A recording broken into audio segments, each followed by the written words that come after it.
And capitalism, as Marx understood it, disappeared. If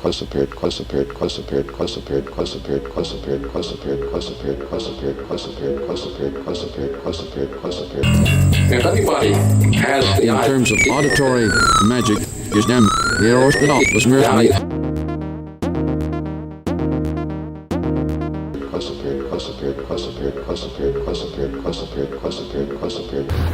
The book, the post-literate book, exists in another ground. With the mechanization of the scribe's work, The book, the post-literate book, came a uniform product.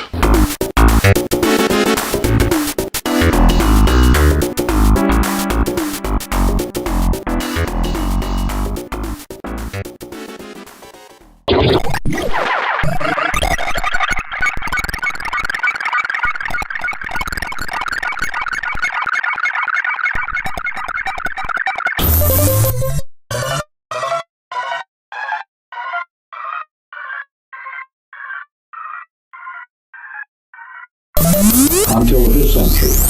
Yeah, but then he So says, well, Euclid was, came at the same time as the alphabet to Greece. Now the Phoenicians were not in Greece.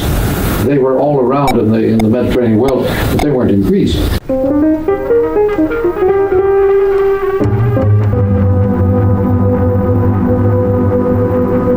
they weren't in Greece. They came late to Greece. The alphabet came late to Greece. But remember, he's making no distinction between the Phoenician alphabet and the phonetic alphabet. There is a big gap. The Greeks perfected the Phoenician alphabet. I throw the book in the corner.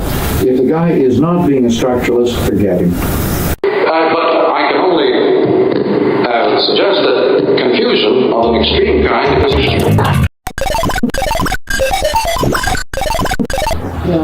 Exists in another ground. The printed book, of which you could have as many copies as you like, all the same.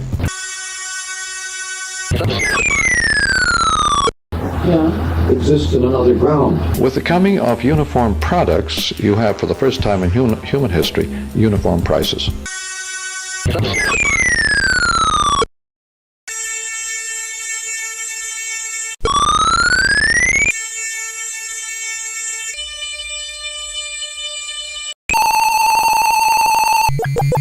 it appears then that McLuhan either doesn't know Euclid lived about 7 centuries after the alphabet began.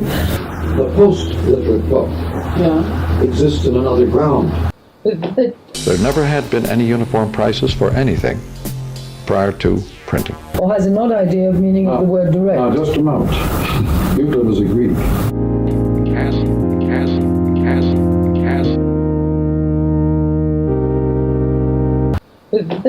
Every egg was slightly different. Like every grapefruit, slightly different.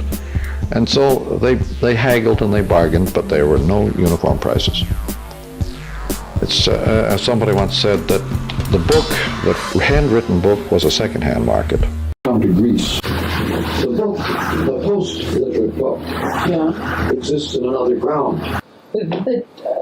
Surely a reading is half of it is thinking as well as Guessing and, for example, when I look up the word read and find that it means to guess. Every book was different, and you settled the price by second-hand haggling. surely a reading is Overnight, they moved into a new economics. right. Yeah, well, that's fascinating. Guessing, and it is judgment, it is decision-making, but it does require a very high degree of rapid. And that is not a one-man job. It takes a lot of dialogue and a lot of observation.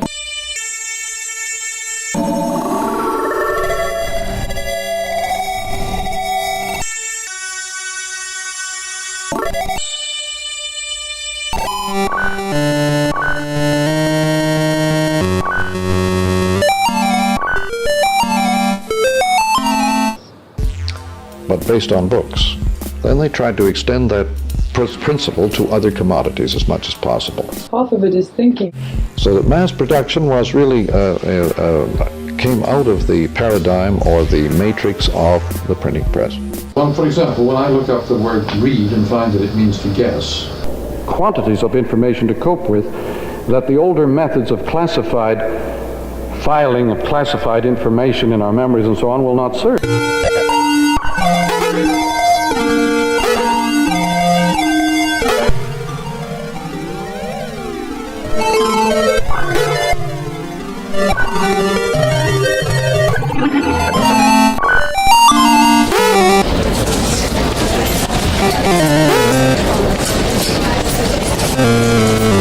Right. Yeah, well, that's fascinating. Guessing and to this day, at the present time, that whole mass production system is in the melting pot again with the computer.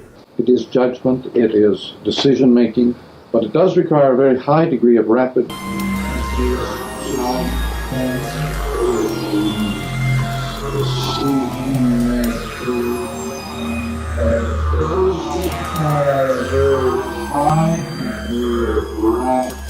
And capitalism, as Marx understood it, disappeared quite a long time ago because of the completely different nature of money. Money is now information. It's not hardware anymore. It calls it, the mechanical bride, so that something which is should be natural So you can now get a credit card which will allow you to use money. is no longer natural. It's being created by. But a lot of places will not accept credit cards because of bookkeeping problems, all sorts of problems. The new language of industry. Now the credit card is a flip over to this acoustic world. The new language of industry. Credit is very mysterious stuff. It's made of information only. It's not made of metals and the bankers don't understand it anymore. No, I assure you, they're as confused about these matters as anybody could be. early goal. Had a ground. It's interesting. I